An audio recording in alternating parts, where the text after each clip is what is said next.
আসসালামু আলাইকুম এভরিওয়ান। আজকে আমাদের আলোচনার টপিক হইতেছে অণুচক্রিকা এবং রক্ততঞ্চন। চলো আমরা শুরু করি। তো গত ক্লাসগুলোতে আমরা আলোচনা করছিলাম শ্বেত রক্তকণিকা এবং লোহিত রক্তকণিকা নিয়ে। আজকে আমরা আলোচনা করব আমাদের রক্তকণিকার মধ্যে তৃতীয় রক্তকণিকা যেটা, সেটা হচ্ছে অণুচক্রিকা, সেটা নিয়ে। তো আমাদের অণুচক্রিকা, একটা এখানে ছবি দেখাইতেছি আমি, দেখো। অণুচক্রিকা দেখতে এরকম প্রায় একটা অনিয়ত আকৃতির একটা রক্তকণিকা। আমরা জানছিলাম যে হচ্ছে শ্বেত রক্তকণিকা একটা অনিয়ত আকৃতির রক্তকণিকা। ঠিক একই রকম প্ল্যাটিলেট বা অণুচক্রিকাও এর আকৃতিটা অনিয়ত আকার, মানে বিভিন্ন আকৃতির হইতে পারে, নির্দিষ্ট কোনো আকৃতি নাই আর কি। হ্যাঁ, তো অণুচক্রিকার আকৃতি তাহলে কেমন? আকৃতি যদি বলি তাহলে হইতেছে অনিয়তাকার।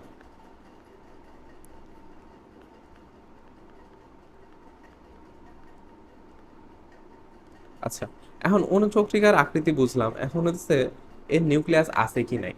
হ্যাঁ, এর কোনো নিউক্লিয়াস থাকে না, ঠিক আছে, এরও হইতেছে কোনো নিউক্লিয়াস থাকে না, নিউক্লিয়াস নাই, ঠিক আছে। আচ্ছা, এখন হইতেছে অণুচক্রিকার সংখ্যা, এটা কত থাকে আর কি, কতটুকু থাকে আমাদের প্রত্যেক মিলিমিটার কিউব রক্তের মধ্যে। প্রত্যেক মিলিমিটার কিউব রক্তের মধ্যে আমাদের প্রায় 1.5 থেকে 4 লাখ, 1.5 থেকে 4 লাখ আমার অণুচক্রিকা থাকে, ঠিক আছে। এই ভ্যালুগুলো সবসময় ইম্পর্টেন্ট, আমি প্রত্যেক ক্লাসে তোমাদের এটা বলি যে এই ভ্যালুগুলা কোন রক্তকণিকা কত আছে, এই ভ্যালুগুলো সবসময় এমসিকিউর জন্য ইম্পর্টেন্ট, প্রত্যেক জায়গাতেই, সেটা হোক এইচএসসি হোক অ্যাডমিশন, ঠিক আছে। আচ্ছা, এখন এর আয়ুষ্কাল কত, মানে একটা অণুচক্রিকা নর্মালি কত দিন বাঁচে আর কি, ঠিক আছে, আয়ুষ্কাল। হ্যাঁ, তো আয়ুষ্কালগুলো মোটামুটি ইম্পর্টেন্ট আর কি, সবচেয়ে বেশি ইম্পর্টেন্ট আরবিসিটা, তারপরে এগুলো মোটামুটি আসতে পারে। হ্যাঁ, এটা হচ্ছে 5 থেকে 9 দিন মোটামুটি বাঁচে। হ্যাঁ, 5 থেকে 9 দিন মতো আমার অণুচক্রিকাগুলো বেঁচে থাকে। আচ্ছা, এখন অণুচক্রিকার কাজ, অণুচক্রিকার কাজ কি? তোমরা বাচ্চাকাল থেকে জানো যে অণুচক্রিকার কাজ আসলে সবই রক্ত জমাট বাঁধানো নিয়ে। তো রক্ত জমাট বাঁধানো হইতেছে অণুচক্রিকার কাজ। এখন রক্ত জমাট বাঁধানোর সকল, রক্ত তো জমাট বাঁধা যে প্রক্রিয়া, এটা তো একটা জটিল প্রক্রিয়া, এটা তো একটা সহজ প্রক্রিয়া না, এর বিভিন্ন ধাপ আছে। তো এই প্রত্যেক ধাপেই অণুচক্রিকার কাজ আছে, ঠিক আছে। তো অণুচক্রিকা থেকে প্রথমত তো একটা কিছু পদার্থ বের হয়, যেমন সেরোটোনিন নামক একটা পদার্থ বের হয়। কি নাম? সেরোটোনিন। সেরোটোনিন, এই সেরোটোনিন নামক পদার্থ সে প্রথমে নিঃসরণ করে, এবং এই সেরোটোনিন পদার্থটা নিঃসরণ করার মাধ্যমে সে কেটে যাওয়া যে হইতেছে রক্তবাহিকা ছিল, কেটে যাওয়া রক্তবাহিকাটাকে মানে হইতেছে সংকুচিত করে দেয়। এই সেরোটোনিন নামক পদার্থটা হইতেছে আমার রক্তবাহিকার সংকোচন ঘটায়, রক্তবাহিকা সংকোচন ঘটায়, ঠিক আছে, সংকোচন। যে রক্তবাহিকাটা কেটে গেছে, যেখান থেকে রক্ত বের হইতেছে, এই রক্ত বের হওয়ার জন্য তুমি নর্মালি তোমার কমন সেন্স কি বলে, রক্তবাহিকাটাকে যদি আমি মানে একটু চিকন করে দিতে পারি বা সংকুচিত করে দিতে পারি, তাহলে তো রক্ত পড়া কমবে। সো এই কাজটা হইতেছে তোমার ওই প্লাটিলেট বা হচ্ছে অণুচক্রিকা সেরোটোনিন নিঃসরণের মাধ্যমে করে। সেরোটোনিন নিঃসরণ করলে তখন রক্তবাহিকাটা সংকুচিত হয়ে যায় এই সেরোটোনিনের প্রভাবে, ঠিক আছে। তাহলে সেরোটোনিন নামক পদার্থ যেটা, এটা হচ্ছে অণুচক্রিকা থেকে বের হয়, এবং রক্ত জমাট বাঁধার যত স্টেপস আছে সকল স্টেপেই হইতেছে মোটামুটি অণুচক্রিকার কাজ করে। তার মানে আমরা বলতে পারি অণুচক্রিকার কাজ হইতেছে মেনলি রক্ত জমাট বাঁধানো, এবং এর সাথে মানে সামঞ্জস্যপূর্ণ অন্যান্য সকল কাজই অণুচক্রিকা করে থাকে। হ্যাঁ, আচ্ছা, তো মোটামুটি এই ইম্পর্টেন্ট কাজটাই আসলে আমি উল্লেখ করলাম। এছাড়াও তোমাদের বইয়ে দেখবে, কাজী আজমল স্যারের বই অনেক কাজ লেখা আছে, ওইগুলো তোমরা হয়তো পরীক্ষার আগের দিন জাস্ট হইতেছে যদি মানে ইনকেস পরীক্ষায় কাজ আসে, তো এখন তো তুমি তো জাস্ট 2 লাইন লিখলে সমস্যা, তো ওইগুলো হইতেছে পরীক্ষার আগের দিন পড়ে নেবা। বাট ইম্পর্টেন্ট যেটা, এই দুইটা হইতেছে ইনফরমেশন আমি এখানে বলে ফেলছি। তো এই দুইটা ইনফরমেশন ভুল করবা না, এই দুইটা মনে রাখবা। হ্যাঁ, আচ্ছা, এখন হইতেছে চলো আমরা আজকের অণুচক্রিকা নিয়ে আলোচনা মেনলি এতটুকুই ছিল। আমরা এখন আলোচনা করবো হচ্ছে রক্ততঞ্চন নিয়ে, ঠিক আছে। আমাদের এই ক্লাসের দ্বিতীয় যেটা বই হচ্ছে রক্ততঞ্চন বা রক্ত জমাট বাঁধার প্রক্রিয়া, রক্ততঞ্চন, ঠিক আছে। আচ্ছা, এখানে দেখো এই ছবিটাতে দেখতে পাইতেছি যে হাতে যে ছোটখাটো একটা কেটে গেছে, তোমাদের সবারই বা আমাদের সবারই এরকম নর্মাল কিছু ছোটখাটো কেটে যায়, দেখা যাচ্ছে কোনো ফল কাটতে যে ছুরি দিয়ে তুমি ফল কাটতেছো বা হাতে হঠাৎ করে এইরকম একটা কেটে গেছে। তো কিছুক্ষণ দেখবা যে রক্ত বের হইতেছে, পরবর্তীতে দেখবা আর রক্ত বের হইতেছে না, মানে রক্ত অনর্গল পড়তেই থাকে এমন হয় না, কিছুক্ষণ বের হওয়ার পরে দেখবা যে রক্ত আর বের হইতেছে না, মানে রক্ত জমাট বেঁধে গেছে। এই রক্ত জমাট বাঁধার যে প্রক্রিয়া, এটা নিয়ে আমাদের আলোচনা। তো একটু আগেই আমি হইতেছে অণুচক্রিকা আলোচনা করার সময় বললাম যে অণুচক্রিকায় মেনলি রক্ত জমাট বাঁধার কাজটা করে, এবং রক্ত জমাট বাঁধা একটা জটিল প্রক্রিয়া। এই প্রক্রিয়ার প্রত্যেক ধাপে অণুচক্রিকার মোটামুটি ভূমিকা আছে, মেন ভূমিকা সেই পালন করে। কিন্তু দেখো, আমাদের বলছিলাম যে রক্তে থাকে কি প্লাজমা, হ্যাঁ। রক্ত হইতেছে প্লাজমা, মানে রক্ত রস এবং রক্ত কণিকা নিয়ে গঠিত। এখন প্লাজমার মধ্যে হইতেছে তোমার, প্লাজমাতে তোমাদের কিছু পদার্থ থাকে যেগুলোকে আমরা বলি ক্লটিং ফ্যাক্টর। ক্লটিং ফ্যাক্টর, প্লাজমাতে ক্লটিং ফ্যাক্টর নামক কিছু পদার্থ থাকে। এখন এই ক্লটিং ফ্যাক্টর মানে কি? ক্লট মানে হইতেছে জমাট বাঁধা, ঠিক আছে? ক্লট মানে হইতেছে জমাট বাঁধা। তো হইতেছে ক্লটিং ফ্যাক্টর মানে যেসব ফ্যাক্টর গুলো রক্তকে জমাট বাঁধায় সেগুলোকে আমরা বলতেছি ক্লটিং ফ্যাক্টর। তো এই ক্লটিং ফ্যাক্টর গুলো কই থাকতেছে? এগুলো থাকতেছে প্লাজমার মধ্যে, মানে রক্ত রসে থাকতেছে। তো এই ক্লটিং ফ্যাক্টর আমাদের দেহে আছে মেইনলি 13 রকম, ঠিক আছে? 13টা ক্লটিং ফ্যাক্টর আছে। এখন 13টা থাকলেও আমাদের এই 13টা ক্লটিং ফ্যাক্টরের আলাদা আলাদা নাম কি আমাদের মনে রাখা লাগবে? দেখবা তোমাদের গাজী আজমল স্যারের বই একটা বিশাল চার্ট দেওয়া আছে এই 13টা ক্লটিং ফ্যাক্টর নিয়ে সে আলোচনা করছে। তো এত কিছু কি মনে রাখা লাগবে? না, এত কিছু মনে রাখা লাগবে না। কিন্তু কোনটা মনে রাখা লাগবে এগুলো আমি বলে দেবো, যেগুলো সেগুলোই। আচ্ছা দেখো, এই 13 রকম ক্লটিং ফ্যাক্টরের মধ্যে প্রথম 4টা যে ক্লটিং ফ্যাক্টর, প্রথম 4টা ক্লটিং ফ্যাক্টর আমার হচ্ছে নাম সহ মনে রাখা লাগবে, ঠিক আছে? এই প্রথম 4টা ক্লটিং ফ্যাক্টর সবচেয়ে বেশি ইম্পর্টেন্ট, বাকিগুলোও মোটামুটি রক্ত জমাট বাঁধার কাছে লাগে। তো প্রথম 4টা কি কি? প্রথম 4টা হইতেছে দেখো ফাইব্রিনোজেন, ফাইব্রিনোজেন। তারপর হইতেছে আছে কি প্রোথ্রম্বিন। তারপরে আছে তোমার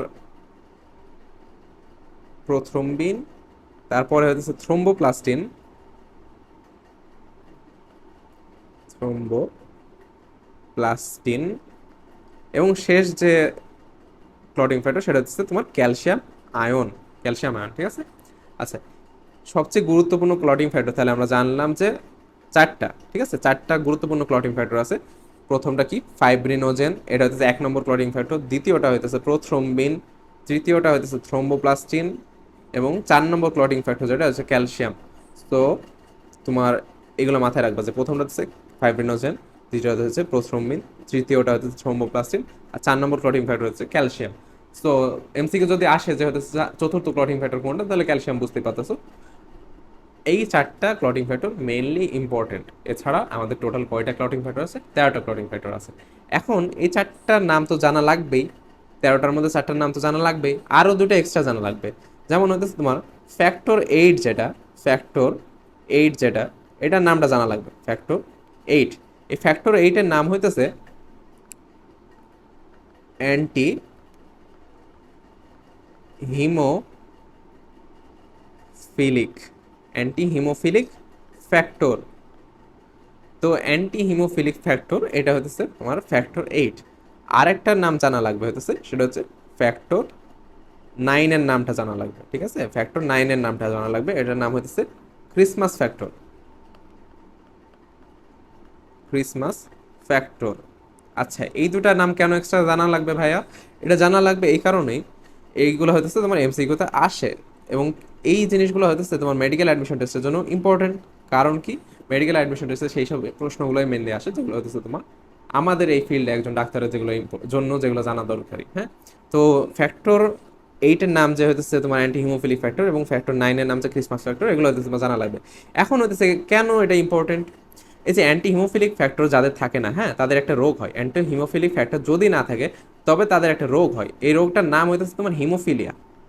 হিমোফিলিয়া, এই হিমোফিলিয়া রোগটা নিয়ে আমাদের হইতেছে 11 অধ্যায়ে বিস্তারিত আলোচনা হবে। তারপরেও এখন প্রাসঙ্গিক প্রাসঙ্গিক যেহেতু এখানে, তাই বলে রাখলাম যে ফ্যাক্টর 8 যদি অ্যাবসেন্ট থাকে কারো, তখন তার একটা রোগ হয়, সেটার নাম হিমোফিলিয়া।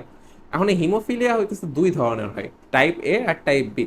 তো টাইপ 'বি' হিমোফিলিয়াটা হয় হইতেছে তোমার এই 9 নম্বর ক্লটিং ফ্যাক্টর, যেটা আমরা ক্রিসমাস ফ্যাক্টর যেটা পড়লাম, এই ক্রিসমাস ফ্যাক্টর না থাকলে হইতেছে তোমার টাইপ 'বি' হিমোফিলিয়া হয়, ঠিক আছে? Type 'B' haemophilia. আর একটু আগে যেটা বললাম এটা হচ্ছে হিমোফিলিয়া টাইপ 'এ'।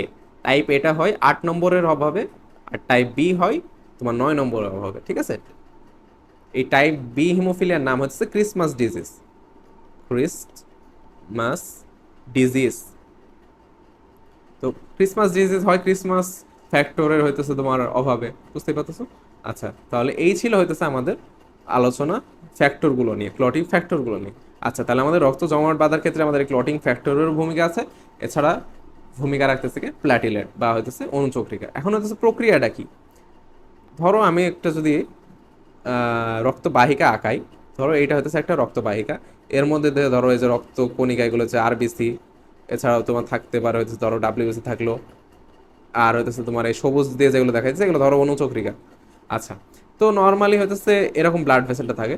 ধরো কোনো কারণে, ধরে নাও কোনো কারণে তোমার হইতেছে এই ব্লাড ভেসেলটা এই জায়গাতে ধরো কেটে গেছে, ধরো এই যে কেটে গেল। তো কেটে যাওয়ার ফলে কি হবে, দেখো এদিক দিয়ে রক্ত সব হইতেছে বের হয়ে চলে যাইতেছে, রক্ত বের হবে। যে ওই যে আগে যে ছবিটা দেখাইলাম এরকম অবস্থা হবে, রক্ত বের হইতে থাকবে। তো এখন যখন হইতেছে তোমার রক্ত বাহিকা বা কোনো কৈশিক জালিকা, মানে রক্তবাহিকা মানে কি, কৈশিক জালিকা, ছোট শিরা, ধমনী, এইগুলো হইতেছে যখন কেটে যায়, তখন হচ্ছে রক্ত তোমার বেরোইতে থাকে। এখন রক্তের মধ্যে আমি গত ক্লাসে আলোচনা করছিলাম যে রক্তে এক ধরনের রাসায়নিক পদার্থ থাকে যেটার নাম বলছিলাম হেপারিন। হেপারিনটা নিঃসরণ হইতেছিল আমাদের বেসোফিল নামক শ্বেত রক্তকণিকা থেকে। এই হেপারিন থাকার কারণে রক্তবাহিকার ভিতরে জমাট বাঁধে না।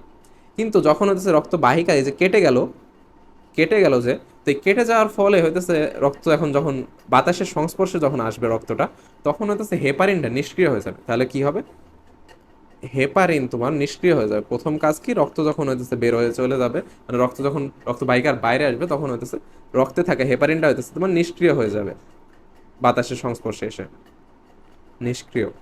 আচ্ছা, হেপারিন নিষ্ক্রিয় হয়ে যাবে। এবার আসল ভূমিকা পালন করবে এই যে প্ল্যাটিলেটগুলো, মানে এই যে সবুজ সবুজ যেগুলো আঁকাইতেছি এগুলো হচ্ছে ধরো মনে করো প্ল্যাটিলেট। তো এই প্ল্যাটিলেটগুলো হইতেছে এই কাটা জায়গাটাতে তোমার জড়ো হইতে থাকবে, ঠিক আছে, কাটা জায়গায় জড়ো হবে। এবং প্ল্যাটিলেট থেকে এক ধরনের, মানে অনুচক্রিকা থেকে এক ধরনের পদার্থ ক্ষরণ হবে, যেটার নাম কি, সেটার নাম হচ্ছে থ্রোম্বোপ্লাস্টিন। এই যে থ্রোম্বোপ্লাস্টিন, যেটা 3 নম্বর ফ্যাক্টর, এইটা হইতেছে তোমার প্ল্যাটিলেট থেকে বের হবে। তাহলে প্ল্যাটিলেট থেকে থ্রোম্বোপ্লাস্টিন।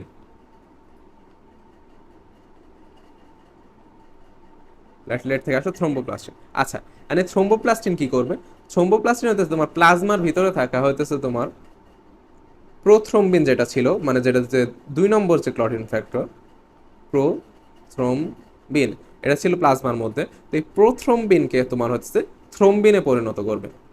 প্রোথ্রম্বিনকে থ্রম্বিনে পরিণত করবে কে, এই যে প্লাটিলেট থেকে আসা থ্রোম্বোপ্লাস্টিন।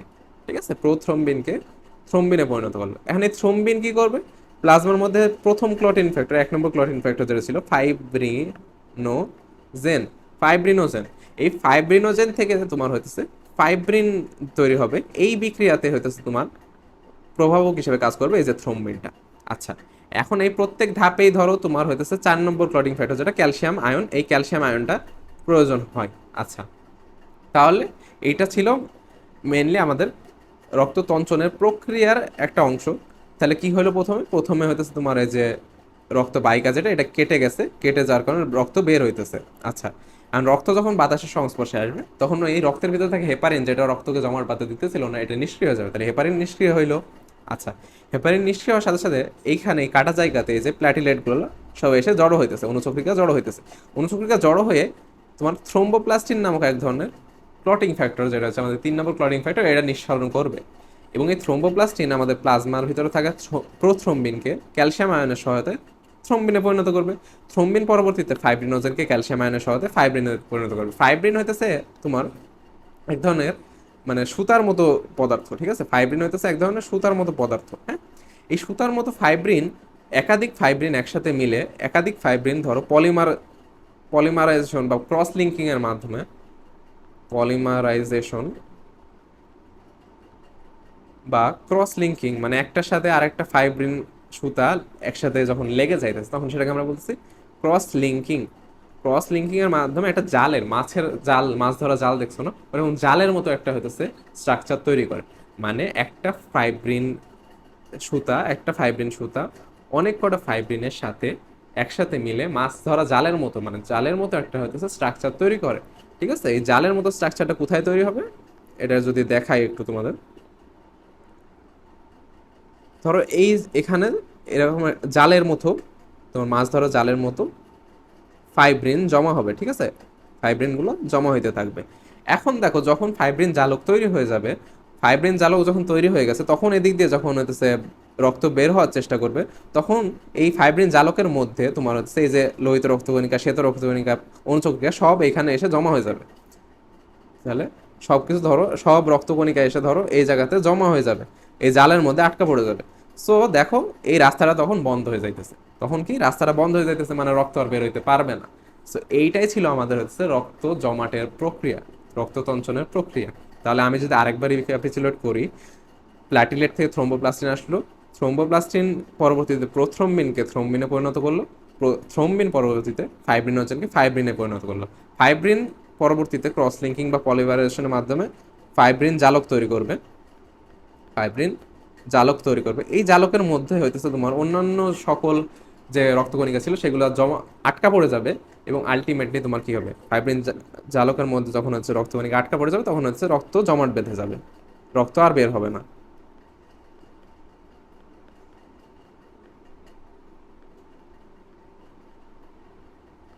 আচ্ছা, এই ছিল আমাদের রক্ততঞ্চনের প্রক্রিয়া। আশা করি তোমরা এই প্রক্রিয়াটা বুঝতে পারছো। এবং আজকের ক্লাসের আলোচনা মোটামুটি আমরা এই পর্যন্তই শেষ। আমরা আজকে পড়েছি অনুচক্রিকা নিয়ে, তারপরে আমরা পড়লাম হচ্ছে ক্লটিং ফ্যাক্টর কি জিনিস, কোন কোন ক্লটিং ফ্যাক্টরের নাম মনে রাখা লাগবে, ইম্পর্টেন্টগুলো আমি বলে দিয়েছি। আর শেষে আমরা পড়ছি এই যে রক্ততঞ্চনের প্রক্রিয়া। তো আজকের ক্লাস এই পর্যন্তই, সবাইকে ধন্যবাদ।